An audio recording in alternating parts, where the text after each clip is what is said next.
telah hadir bersama dengan saya Sekretaris Jenderal Partai Amanat Nasional atau PAN. Beliau adalah Pak Edi Suparno. Saya akan sapa beliau. Assalamualaikum Pak Edi. Waalaikumsalam warahmatullahi wabarakatuh. Luar biasa Pak Edi, terima kasih banyak. Terima kasih. Soalnya bagus Pak. Terima kasih. Sebagai bentuk dukungan ya Pak ya. Ini sebagai bentuk dukungan terhadap warga masyarakat Palestina. Betul.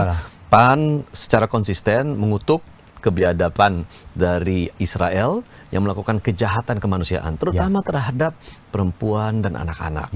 Dan ini mesti dihentikan. Kita di Partai Amanat Nasional di tahun 2021 pernah melakukan pengumpulan dana gitu ya, untuk Pak? Palestina, terutama anak-anaknya. Tahun ini saat ini kita akan lakukan juga sama. Sama ya Pak ya? Pokoknya ini untuk kemaslahatan anak-anak dan korban perang yang ada di Palestina. Oke, Pak Edi Suparno, tanggal 25 Oktober yang lalu, PAN bersama dengan Partai Koalisi Indonesia Maju telah mendaftarkan pasangan calon presiden dan calon wakil presiden ke KPU, yaitu Pak Prabowo dan Mas Gibran Rakabuming. Betul. Padahal sebelumnya PAN selalu menyodorkan nama Pak Erick Thohir. Kecewa nggak Pak? Kalau dibilang kecewa, rasanya mungkin juga tidak. Kalau memang harapan tidak terpenuhi, ya saya kira ya memang iya terus terang gitu ya. Tetapi memang dari awal kita sudah menyepakati ketika bergabung dalam koalisi bersama-sama Pak Prabowo, bersama Gerindra dan kemudian Golkar, termasuk di saat itu masih ada PKB. Kita harus sepakat bahwa mekanisme pemilihan dan penetapan cawapres itu dilaksanakan melalui forum kesepakatan para ketua umum.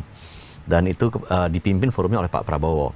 Apapun hasilnya, itu nanti kita akan sepakati bersama. Dan kita sudah sepakat di awal bahwa kita akan menghormati keputusannya seperti apa. Dan kita menghendaki keputusan itu adalah mufakat yang bulat. Bukan sebuah skema di mana kita terpaksa harus voting. Gitu ya? Gitu. Jadi kita sudah sepakat itu. Jadi apapun waktu itu hasil kesepakatannya, kita tentu menghormati dan kita laksanakan. Dan itu komitmen itu kita jaga sampai dengan kita memutuskan Mas Gibran, dan itu semua kita laksanakan secara bulat mufakatnya. Oke, Pak Edi, boleh nggak diceritakan Pak, bagaimana kronologis atau urut-urutan atau ceritanya sampai kemudian KIM, Koalisi Indonesia Maju itu memutuskan bulat Pak Edi tadi bahwa Gibran Rakabuming sebagai pendamping dari Pak Prabowo. Silakan Pak. Ya, memang pada pertemuan antara ketua umum, saya kira ini mungkin sekitar 3 minggu sebelum kita mengantarkan beliau-beliau ini ke KPU, awal Oktober. Di awal Oktober, itu ada pertemuan di rumah Pak Prabowo. Awal Oktober ya Pak ya? Jadi sebelum Mahkamah Konstitusi menjatuhkan putusan 16 Oktober ya Pak? Betul. Silakan Pak. Nah, dan di situ Pak Prabowo berdiskusi dengan kami semua, dihadiri oleh ketua umum dan sekjen partai, tentang siapa-siapa saja yang berpeluang menjadi cawapres. Tentu kami dalam pertemuan itu masih mengajukan Mas Erick sebagai cawapres dari PAN. Golkar tetap mengajukan Pak Erlangga, PBB mengajukan Pak Yusril, Gelora pada saat itu mengajukan Mas Gibran. Jadi Gelora waktu itu sudah mengajukan Pak Gibran. Termasuk juga ada usulan dari internal Gerindra terhadap Mas Gibran di beberapa daerah-daerah. Untuk kemudian memudahkan proses pengambilan keputusan, Pak Prabowo mengatakan, ayo saya minta tolong para ketua umum menuliskan nama-nama cawapresnya. 3 nama ya, tidak perlu. Waktu itu Oktober awal ya Pak ya? Tidak perlu kemudian nama-nama kertas itu diberikan nama penulisnya, tidak perlu. Nggak perlu, kosong aja ya Pak ya? Kosong aja. Akhirnya semua menuliskan nama-namanya, semua ketua umum menuliskan namanya, Pak Zul juga menuliskan namanya, yang mewakili Pak Prabowo menuliskan nama atas nama Gerindra adalah Pak Muzani. Nah, kemudian serahkan kepada Pak Prabowo. Dan dalam penyerahan itu Pak Prabowo mengatakan, nanti saya mau baca sebelum tidur. Pak Erlangga masih bercanda, Pak jangan Pak, nanti kalau Bapak baca nanti justru nggak bisa tidur. Tapi Pak Prabowo bilang, ya betul ya, tapi saya kalau nggak baca saya penasaran, nggak bisa tidur juga, kata gitu Pak Prabowo. Jadi sudah diterima oleh Pak Prabowo. Hasilnya apa? Siapa saja nama-nama situ, terus terang yang mengetahui itu hanya Pak Prabowo. Karena masing-masing nggak tahu apa yang ditulis oleh orang lain ya Pak ya? Betul. Nah, setelah awal Oktober itu, lalu kemudian muncullah kontroversi mengenai putusan MK nomor 90 tanggal 16 Oktober. Bagaimana waktu itu? Ini menimbulkan reaksi yang luar biasa kan Pak Edi Suparno ya? Apa yang dilakukan di KIM waktu itu setelah ada putusan yang kontroversial itu, Pak? Pertama memang kita lihat bahwa dengan adanya keputusan itu, peluang untuk Mas Gibran kemudian menjadi cawapres itu terbuka lebar. Ya. Pada waktu itu memang pembahasannya adalah ya Mas Gibran disebut, tetapi tentu Mas Gibran itu baru bisa masuk ke dalam nominasi aktual sebagai cawapres ketika sudah dibuka peluangnya berdasarkan putusan MK. Ya, gitu betul. ya. Nah dengan adanya putusan MK itu tentu berpeluang. Kita pada saat itu masih tentu membuka diskusi, dialog, dan kami berharap akan ada pertemuan antara ketua-ketua umum lagi. Ya. Memang pada saat putusan MK itu keluar, tidak bisa dilaksanakan segera pertemuan di antara para ketua umum karena Pak Zulkifli Hasan sedang dalam lawatan ke luar negeri bersama Presiden ke Cina dan ke Saudi. Pak Zulkifli Hasan menyatakan bahwa saya nanti akan pulang kembali pada hari Jumat. Nanti kita bahas, kalaupun ada yang perlu kita deklarasikan, nanti kita deklarasikan ya di akhir pekan saja, gitu loh. Nah akhirnya diputuskan begitu, dan setelah Pak Zul kembali, kan ada momen di mana kemudian Pak Prabowo datang ke rumah Pak Zul malam-malam, itu dan disusul oleh Mas AHY juga datang. Memang Pak Erlangga pada saat itu menyatakan izin untuk tidak hadir karena mempersiapkan Rapimnas pada keesokan harinya. Dan pembicaraan itu ya intinya Pak Zul menegaskan, Pak Prabowo, kita kan sudah sepakat dengan nama-nama yang sudah kita ajukan, dan kita tidak akan mundur dari komitmen kita. Kita serahkan keputusan itu kepada capres kita, dan PAN tegak lurus dengan apa yang sudah akan diputuskan oleh capres kita. Apalagi PAN ini kan sudah 2 kali mendukung Pak Prabowo di Pilpres, ini yang ketiga kalinya. Jadi komitmen PAN itu kuat. Kalau kita mengatakan A, kita A. Kalau kita katakan bahwa ini kita akan tegak lurus pada putusan daripada capres kita, ya tentu akan kita laksanakan. Nah sehingga akhirnya Pak Prabowo memutuskan, ayo kalau gitu besok kita kumpul lagi, gitu. Kita kumpul lagi, dan dalam pertemuan yang dilaksanakan itu hari Minggu ya, hari Minggu itu pertemuan juga. Pada saat itu sudah ada deklarasi resmi dari Partai Golkar untuk mendukung Pak Prabowo dan Mas Gibran. Ya, dalam pertemuan itu ya pada hari Minggu malam Pak Prabowo kembali menanyakan bagaimana bapak-bapak, ada usulan tentang nama-nama, semuanya menyerahkan kepada Pak Prabowo. Kita semua sepakat untuk menyerahkan ini, Bapak putuskan malam ini. Nah, gitu. Ya, akhirnya diputus pada malam itu. Oke. Pak Edi, bagaimanapun kan munculnya nama Mas Gibran nih, Pak Presiden, Pak Jokowi sebagai ayahnya kan harus permit, Pak. Harus setuju gitu. Bisa diceritakan nggak proses bagaimana Pak Jokowi sampai pada kata yes ketika putranya diminta menjadi calon wakil presiden, Pak? Ya, setahu Pak Edi maksud saya. Dalam sepengetahuan saya, itu bisa saya ceritakan, tetapi rasanya kan tidak elok. Karena menurut saya ada hal-hal yang mungkin kita perlu kita bahas secara ini saja, secara umum saja. Intinya umum aja, Pak. Intinya begini, Pak Prabowo lah yang mengusulkan kepada Presiden yang Pak Prabowo agar bahwa seluruh koalisi setuju pada putusan untuk mencalonkan Mas Gibran. Saya terus terang tidak tahu respons Pak Presiden pada saat itu seperti apa. Tetapi saya yakini bahwa beliau tentu sebagai orang tua ya memberikan restu. Apakah itu bentuk restu dan doa gitu ya, saya juga nggak tahu, harus ditanyakan kepada Pak Prabowo. Tetapi saya yakin karena pada saat itu kita sudah sepakat dan saya laporkan kepada Pak Presiden pada saat itu, ya kita juga lega ketika Pak Prabowo mengatakan kita all out akan mendukung pasangan kita semua all out pada putusan bahwa kita akan berjuang untuk Prabowo dan Mas Gibran. Jadi tafsirnya ketika Pak Prabowo bilang begitu artinya sudah dapat lampu hijau dari Pak Jokowi dong, mestinya gitu ya? Saya kembali lagi penafsiran seperti apa, tetapi ketika kita sudah sepakat untuk mengusung Mas Gibran dan bersama-sama Pak Prabowo sebagai cawapresnya, saya kira ya semua sudah tidak ada yang ini lagi, semua tidak ada halangan lagi bagi kita untuk menyampaikan kepada publik dan kemudian mempersiapkan untuk pendaftaran. Ya, apakah kemudian Pak Prabowo meminta restu kepada Pak Jokowi untuk menjalankan putusan daripada koalisi, ya itu saya terus terang saya nggak tahu. Tetapi saya kok punya pemikiran bahwa sebagai seorang menteri yang bawahan presiden, pasti saya yakini pembicaraan itu seperti ada. Tetapi saya yakin Pak Prabowo sebagai seseorang yang teguh menjalankan keputusan, beliau teguh menjalankan keputusan yang sudah disepakati sepenuhnya oleh koalisi. Ya, Pak Edi, boleh juga kita Pak Edi menjelaskan apa sih reasoning dari PAN untuk memperjuangkan Pak Erick ini menjadi calon wakil presiden meskipun kemudian dalam tanda kutip ya gagal, Pak? Kita berdasarkan rekam jejak yang dimiliki oleh Pak Erick. Pak Erick itu pernah mengakuisisi sebuah harian, sebuah media yang waktu itu sedang megap-megap, sedang kembang-kepis, kemudian diambil alih, dikelola dengan baik, sampai hari ini pun media itu masih eksis. Kemudian Pak Erick Thohir dalam perjalanannya membantu Bapak Presiden untuk menyelenggarakan Asian Games. Betul. Menurut saya mission almost impossible, karena waktunya terbatas, anggaran juga terbatas, bisa berhasil dengan baik.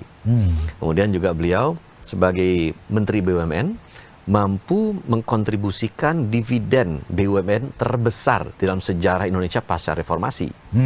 Dan terakhir ya beliau sebagai Ketua Umum PSSI kan punya tangan dingin mengelola PSSI yang sekarang tidak dinamis lagi.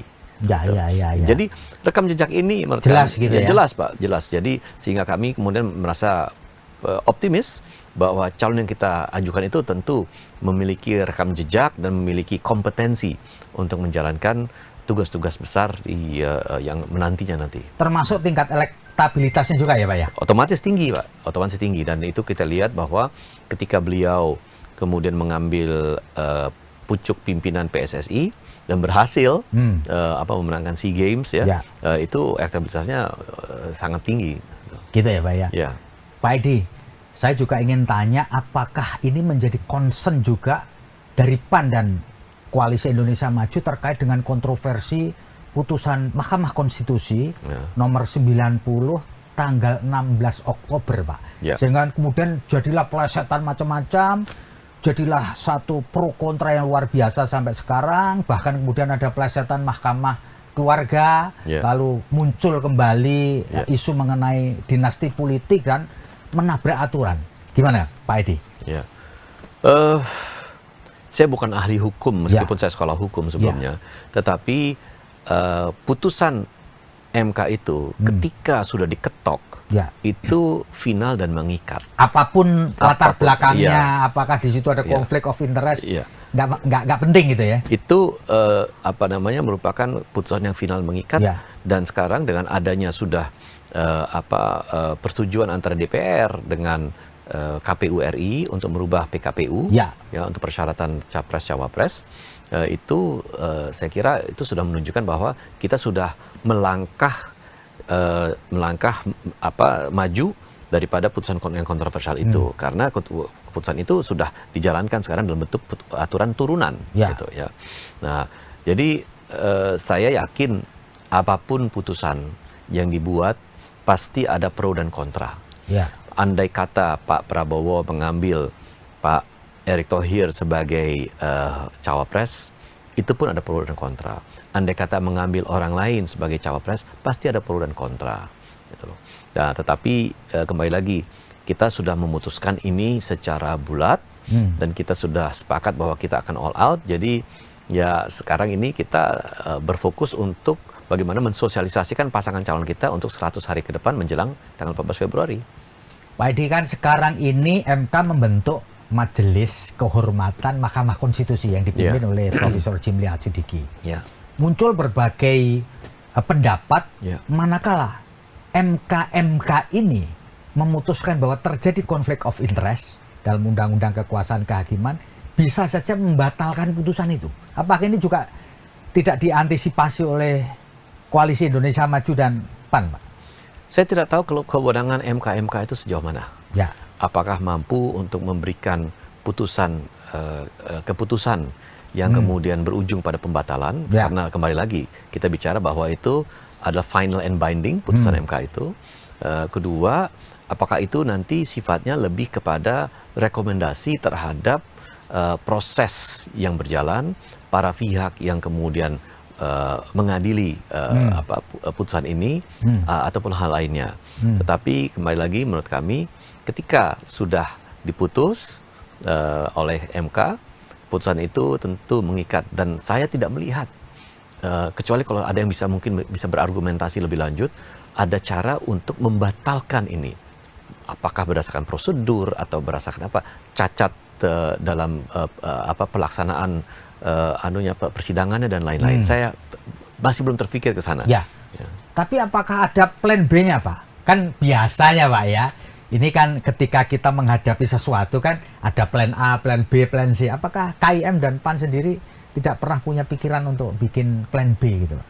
Misalkan Pak Erick Thohir ini kan sudah ngurus SKCK gitu ya. Jadi plan B kalau nanti ini ada apa-apa ya Pak Erick maju lagi gitu. Apa ada plan gitu? Kita tidak berpikir seperti itu. Kita berpikir ketika kita sudah membuat keputusan, kita sudah menghitung bahwa keputusan itu adalah sah dan patut dijalankan oleh semua pihak, sehingga kita akhirnya memutuskan untuk melaksanakan putusan itu. Jadi kita tidak punya plan B. Kita juga dalam kemudian pelaksanaan pertarungan Pilpres itu juga tidak punya plan B, plan A-nya hanya maju untuk menang. Oke. Pak Edi Suparno, ketika putusan MK itu nomor 90 itu muncul, ada Profesor Yusril yang juga merupakan ketum dari PBB mengakui bahwa putusan itu mengandung masalah. Begitu pula Pak SBY menerbitkan monolog gitu yang mengatakan bahwa ini putusan ini bermasalah gitu, mengganggu konstitusi. Tapi seolah-olah ini tidak mempengaruhi apapun dari KIM ini. Mengapa ya Pak? Bisa cerita Pak?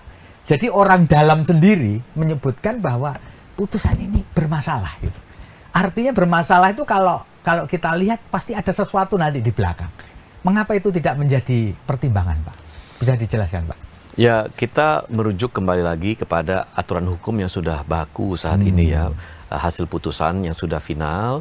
Kedua juga sekarang aturan turunannya dalam perubahan PKPU ya. Jadi karena ini sudah proses yang sudah berjalan, jadi kita berpegang pada aturan yang sekarang sudah kita miliki. Ya, finish ya Pak ya, perdebatan soal itu ya Pak ya. Pak, kalau boleh saya tanya Pak Prabowo belakangan berkunjung ke Pak Erick kemarin kalau nggak salah ya. Iya betul. Ya.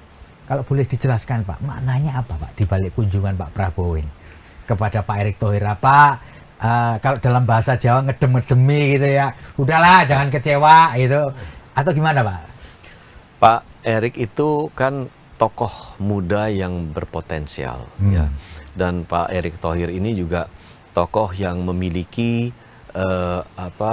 visi dan daya juang yang besar, yang kemudian kalau beliau bergabung secara aktif bersama kami memperjuangkan Pak Prabowo, tentu ini menjadi vitamin tambahan untuk kita. Gitu ya. Tentu Pak Prabowo juga saya kira dalam mengajak Pak Erick bergabung, tentu juga memperhitungkan bahwa dengan adanya kehadiran Pak Erick, tentu tim kita yang sudah banyak pakarnya, sudah banyak pelakunya, itu semakin dikuatkan. Karena Pak Erick kan selain memiliki kemampuan untuk membaca dunia usaha, karena dia praktisi dunia usaha, tentu sekarang dalam kapasitas sebagai menteri, ya beliau kan juga sudah paham bagaimana mengoptimalisasi BUMN yang jumlahnya besar sekali, yang mana BUMN itu kan memiliki misi yang khusus dan penting di negara kita. Jadi saya kira nilai tambah yang kita bisa peroleh dengan kehadiran Pak Erick Thohir itu akan sangat berarti. Oleh karena itu ya saya apresiasi bahwa Pak Prabowo mendatangi Pak Erick, dan saya juga apresiasi bahwa Pak Erick menyatakan siap untuk mendukung Pak Prabowo. Jadi artinya sebenarnya persoalan antara bahwa Pak Erick nggak bisa jadi cawapres itu clear sudah ya, nggak ada masalah ya kan? Ya saya kira itu semuanya memang kalau bisa ya, kita kan berpikir berandai-andai, enaknya kalau ada wapres itu ada 3 gitu ya. Wapres bidang A, bidang B, bidang C gitu. Atau wapres ganjil genap gitu aja Pak ya? Iya, atau wapres PAW gitu kan. Nah, tapi saya kan nggak ada. Iya. Pak Edi, sekarang ini di timnya Pak Prabowo sudah ada sejumlah menteri lah ya. Iya.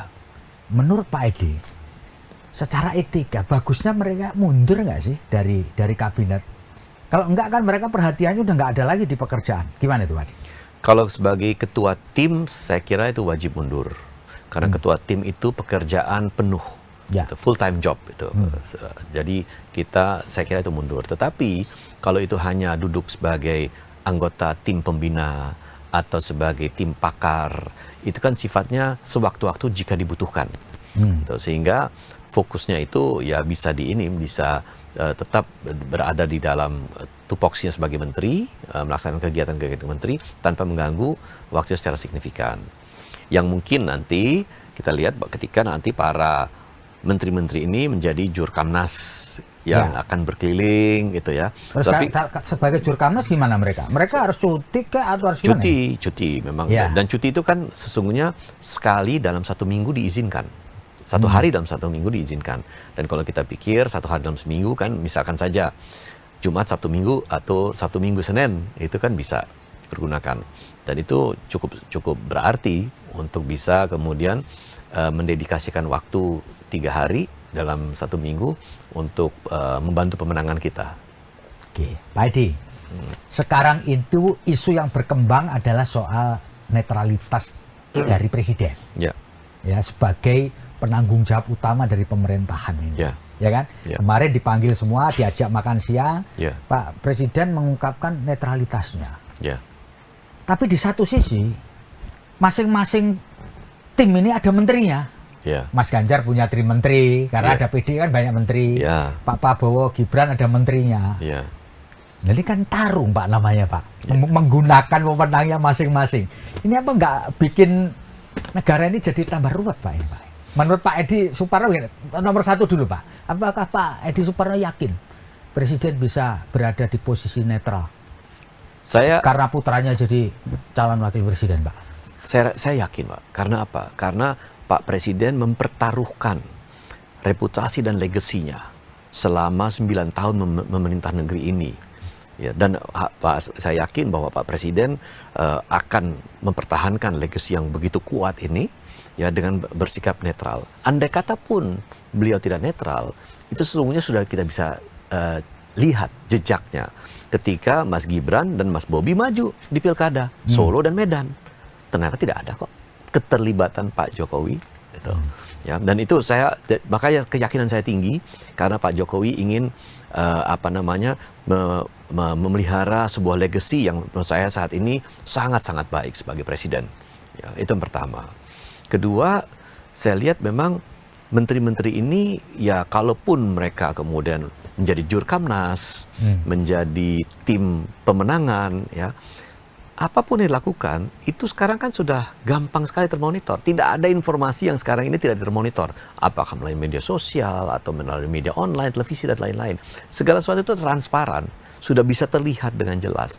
Jadi menurut saya, kalau ada dalam kondisi yang sekarang begitu transparan, terbuka informasinya, ruangnya itu sudah terbuka di depan masyarakat, ada yang masih berani bermain-main atau nakal di antara menteri itu menggunakan fasilitas negara, menggunakan kewenangan dan lain-lain, saya yakin masyarakat itu akan langsung bersuara. Netizen pasti akan teriak, pasti. Gitu.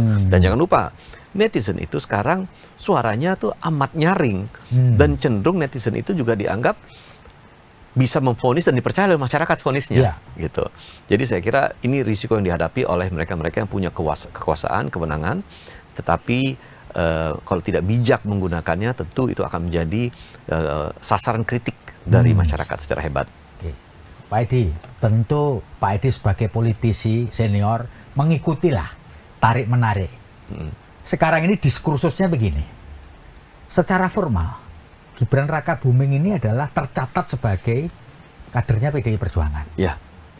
Pak Jokowi secara formal tercatat sebagai kader utama PDI Perjuangan.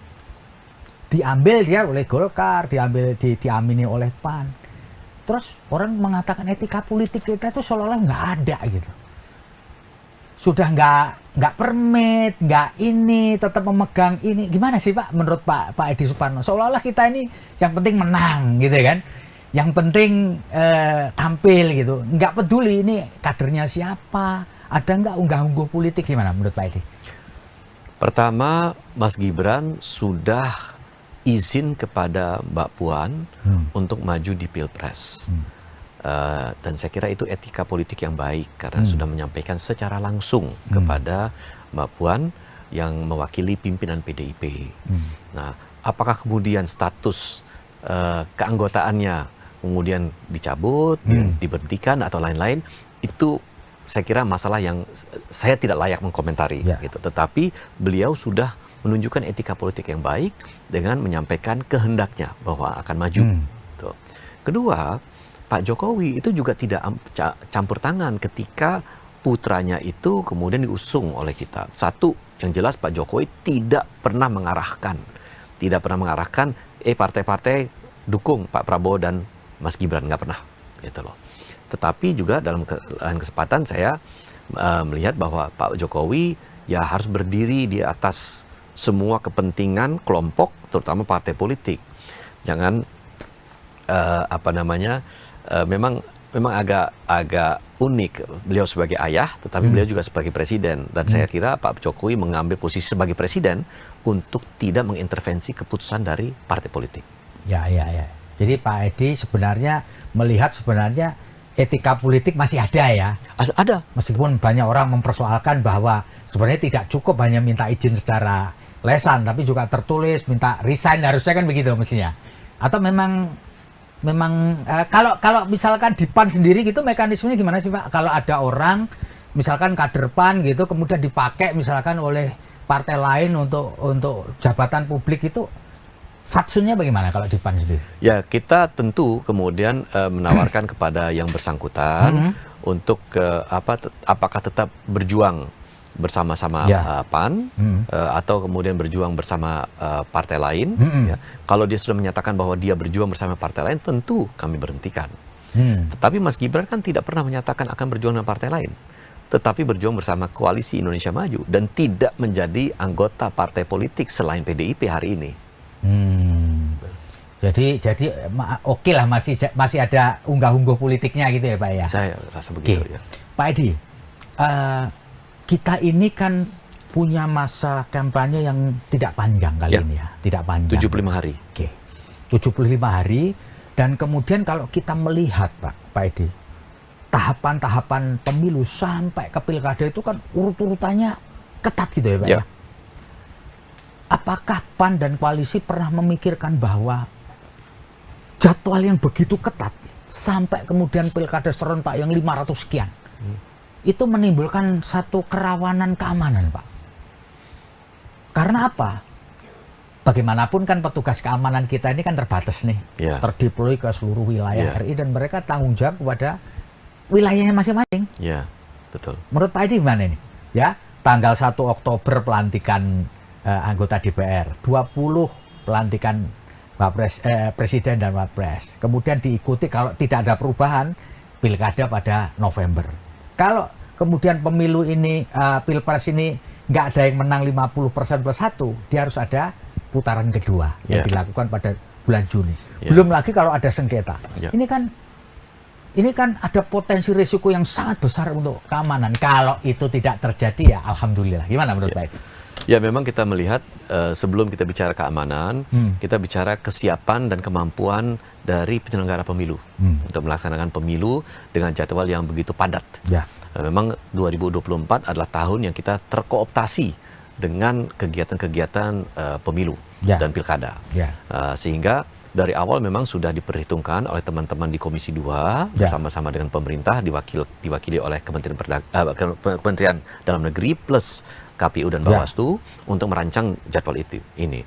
Nah, jadwal ini sudah dirancang dengan mengasumsikan bahwa ada putaran kedua di Pilpres plus ada pilkada di bulan November. Nah, sekarang teman-teman di Komisi 2 bersama-sama pemerintah merasa bahwa pilkada ini bisa kok kita ajukan ke bulan September. Gila ya Pak, malah diajukan lagi ya. Dan itu disanggupi oleh penyelenggara pemilu. Disanggupi. Nah, sehingga dalam hal ini ya kita melihat bahwa kalau penyelenggara pemilu sanggup, ya tentu kita bisa laksanakan seperti itu. Masalahnya kan penyelenggara pemilu tidak memikirkan aspek keamanannya juga Pak, karena kan bukan urusan dia aspek keamanan. Mengapa tidak melibatkan aparat keamanan, hanya KPU yang ditanya gitu? Ya, kita melampaui pilpres yang boleh dibilang demokratis ya secara langsung itu sudah beberapa kali. Gitu ya. Alhamdulillah semua dilalui dengan baik. Cuman yang bareng-bareng kan baru ini sejarah baru toh Pak. Mulai dari pilek, pilpres, pilkada dalam 1 tahun yang sama kan, baru kali ini kan. Apalagi pilkadanya di seluruh wilayah Republik ini 500 sekian pilkada kan, gitu. Tetapi kita sudah pernah merasakan pilkada serentak berjalan, alhamdulillah lancar. Ada yang 260-an, ada yang 171, itu ya. Itu alhamdulillah lancar tanpa ada kerawanan. Dan sekarang juga kita dari dalam pilpres yang sebelum-sebelumnya 2019, 2014, bahkan 2009 itu kita lihat bahwa pilpres itu juga berjalan lancar. Memang kerawanan itu ya kadang-kadang sulit diukur juga. Tapi kalau saya melihat hari ini, kita melihat hari ini, satu, tidak ada nuansa politik identitas yang berpotensi memecah belah bangsa ini. Itu salah satu kerawanan pemilu, dan saya kira hari ini isu mengenai politik identitas relatif kecil ya, relatif kecil Pak, relatif kecil. Yang sekarang dibahas justru dan saya senang bahwa yang dibahas itu adalah gagasan dan program. Ya, program bagaimana peningkatan ekonomi, penyerapan tenaga kerja, terus kemudian keberpihakan kepada ibu dan anak, itu yang diperdebatkan. Itu, dan menurut saya itu perdebatan yang sehat. Di seluruh Indonesia saya kira sekarang kita melihat bahwa adanya ketersediaan yang cukup terhadap pangan, sembako terutama ya, sehingga kerawanan itu pun saya kira bisa diminimalisir. Nah, dalam hal ini ya saya dan teman-teman lain di partai politik ya, terutama kita yang ada di DPR itu merasa nyaman bahwa kondisi kondusif yang sekarang kita pelihara itu akan bisa berlangsung meskipun tahapan-tahapan pemilu ini boleh dibilang sangat intensif ya, sangat padat. Gitu ya Pak ya. Pak, sekarang ini orang pasti bertanya-tanya juga lah. Apa sih yang membuat PAN itu lebih memilih Pak Prabowo ketimbang misalkan Mas Ganjar atau Pak Anies itu? Kenapa? Pertama, memang kita punya rekam jejak historis yang panjang dengan beliau, dengan Pak Prabowo. Karena dalam pemilu-pemilu sebelumnya 2014, 2019, sekarang 2024 itu pertama. Kedua, kita sudah menitipkan agenda penting kepada Pak Prabowo yang langsung beliau sanggupi. Gitu. Pak Zul mengatakan, Pak Prabowo, kita harus berdaulat secara pangan. Dan kami minta PAN menitipkan agar Pak Prabowo langsung memimpin sebagai komandan untuk memimpin program untuk kita melakukan tahapan untuk kedaulatan pangan ini. Beliau langsung menyanggupi. Langsung menyanggupi. Ini suatu hal yang bagi kita ya sangat membesarkan hati kita. Dan ketiga, memang ya kita sudah punya kerjasama yang baik ya dengan Gerindra, dengan Pak Prabowo. Jadi ritme kerjanya sudah terjalin dengan baik. Kemudian juga kita sudah saling mengenal. Jadi ya ibarat sebuah keluarga besar reuni. Gitu ya. Bukan karena PAN melihat bahwa Pak Jokowi condong kepada Mas Prabowo, termasuk kemudian ada sinyal bahwa Mas Gibran boleh bergabung sehingga pasti menang ini. Bukan karena itu Pak ya? Kita belum melihat sampai ke sana. Belum gitu ya, karena kita berkeyakinan bahwa bahwa Pak Prabowo itu adalah sosok tegas yang kita sudah pernah usung, kita punya pengalaman yang baik dengan Pak Prabowo meskipun belum berhasil menjadi presiden, dan memang kita melihat opportunity-nya besar untuk mendorong Pak Erik ketika itu ya sebagai cawapresnya. Jadi banyak orang berpikir kan, wah ini PAN ini kan bagaimanapun partai politik ini kan pragmatis Pak. Siapa yang punya peluang menang lebih besar kalau didukung oleh pemerintah dalam hal ini presiden, ya itulah yang diambil. Bukan begitu ya Pak ya? Bukan. Bahkan kita berkeyakinan kok bahwa Pak Presiden meskipun beliau kader PDIP, beliau sebagai pembina politik di Indonesia itu akan berdiri di atas semua kelompok dan golongan. Gitu ya Pak? Yes. Pak, sebagai politisi senior ini, Pak Edi, apakah pemilu ini bisa berlangsung 1 putaran atau 2 putaran Pak? Perkiraan Bapak. Ini perkiraan boleh salah dong, namanya perkiraan Pak. Menurut Pak Edi sebagai politisi senior yang sudah banyak makan asam garam dan mengikuti berbagai kontestasi politik, bisa 1 putaran atau 2 putaran Pak? Tidak ada sesuatu yang impossible dalam politik. Segala sesuatu itu bisa terjadi di dalam politik. Saya melihat peluang untuk Pak Prabowo dan Mas Gibran untuk bisa memenangkan pertarungan ini dalam 1 putaran selalu ada. Itu menurut saya, gitu ya. Tetapi saya juga melihat bahwa kita tidak pernah memikirkan Mas Anies itu bisa menjadi gubernur DKI, apalagi elektabilitasnya sangat rendah, tiba-tiba bisa mengejar. Jadi itu pun opsi itu harus kita pelajari juga. Gitu. Tapi kan ada faktor X, Pak, waktu itu ketika Pilkada DKI Jakarta. Ya, betul. Ya kan? Ya, faktor betul. X itu besar loh, Pak. Betul. Yang tidak pernah diperkirakan sentimennya orang. Memang pada saat itu sentimen yang sangat kuat mendukung naiknya Mas Anies dengan Mas Sandi untuk menjadi gubernur. Kan? Betul. Ya. Tetapi yang sekarang saya sampaikan. Nah, sekarang faktor X itu kan nggak ada, Pak. Betul. Dengan meskipun absen faktor X, ada sesuatu. Ada yang namanya faktor kejut menurut saya. Surprise factor. Apa surprise factornya itu? Faktor kejut akan kemampuan, kompetensi, dan kapabilitasnya Mas Gibran yang belum diketahui oleh publik. Kemarin publik agak kaget begitu Mas Gibran begitu lantang, tegas, dan begitu fasih membahas program-program. Pada saat awal kita berada di Indonesia Arena sebelum berangkat ke KPU. Nanti kita lihat akan ada kejutan-kejutan lainnya sehingga publik merasa bahwa ternyata Mas Gibran tuh amat sangat mumpuni. Iya kan? Bukan kaleng-kaleng lah kira-kira gitu ya. Bukan, jauh dari kaleng-kaleng. Kita kan di partai politik kan punya insting yang tajam untuk melihat bahwa ya inilah calon-calon pemimpin yang memang layak sudah kita usung. Jadi nggak benar kalau disebut sebagai kader karbitan atau calon pemimpin karbitan gitu ya, Pak? Saya kira tidak. Apalagi ya mau tidak mau kita nggak bisa pungkiri lah. Ya. Kalau misalkan saja keluarga itu keluarga polisi, ya sehari-hari mereka duduk bersama di ruang makan, di meja makan, ya kemudian ayah yang polisi, kemudian anak yang juga masuk sebagai polisi berbicara mengenai hal menyangkut kepolisian, anak itu otomatis lebih cepat matangnya. Begitu juga ketika Mas Gibran duduk bersama presiden yang punya pengalaman sangat, dan itu hampir 9 tahun lebih jadi presiden, kira-kira bisa nularin gitu ya. Sangat lebih cepat matangnya. Berarti kalau dianalogikan Pak Harto dulu kurang ngobrol di meja makan, Pak ya. Atau mungkin pada saat itu ya putra-putri lebih punya minat untuk hal yang lain selain politik gitu mungkin lebih kepada dunia usaha.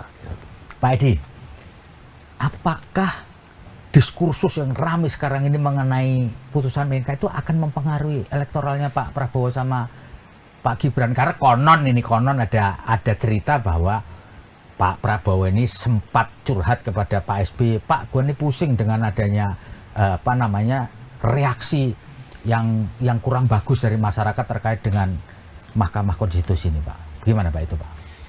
Saya kira yang seperti saya sampaikan tadi, segala sesuatu itu pasti ada pro dan kontranya. Apapun yang terjadi dan apapun yang nanti akan terjadi, pasti akan ada pro dan kontranya. Yang perlu kita jaga adalah bahwa pro dan kontra itu masih di dalam proporsinya. Artinya itu semua sudah masuk kalkulasi ya, Pak ya? Ya, Pak, tentu kita telah memetakan apa saja yang kemungkinan akan terjadi ketika kita mengajukan misalkan Mas Gibran, Pak Erik, ya Pak Erlangga dan sebagainya. Tentu itu semua masuk dalam kalkulasi. Tetapi menurut saya apapun yang bisa kita kemudian jawab dengan argumentasi dan rasionalitas yang jelas, tentu saya kira masyarakat dapat memahaminya. Ini merupakan tugas kami untuk melakukan itu. Dan merupakan tugas kami juga untuk menyampaikan kepada masyarakat, ini loh calon wakil presiden kita ini adalah sosok muda tetapi ternyata amat sangat mampu untuk ikut bersama-sama Pak Prabowo untuk membangun dan memimpin negeri ini. Pak Edi Suparno sebagai politisi senior, ujung dari semua ini nanti apa, Pak? Apakah Bapak yakin ini rekonsiliasi gede gitu ya? Jadi semacam koalisi besar gitu. Nanti ya, bahwa nanti akan balik PDI bisa menerima ini apapun hasil pemilu. Seperti juga waktu 2019 seolah-olah negeri ini kan mau kiamat aja gitu kan. Lalu kemudian baikan gitu. Ujung-ujungnya gitu gak sih? Menurut feeling Bapak? Itu adalah salah satu nilai dan contoh dalam berpolitik yang baik di Indonesia yang diberikan oleh Pak Jokowi.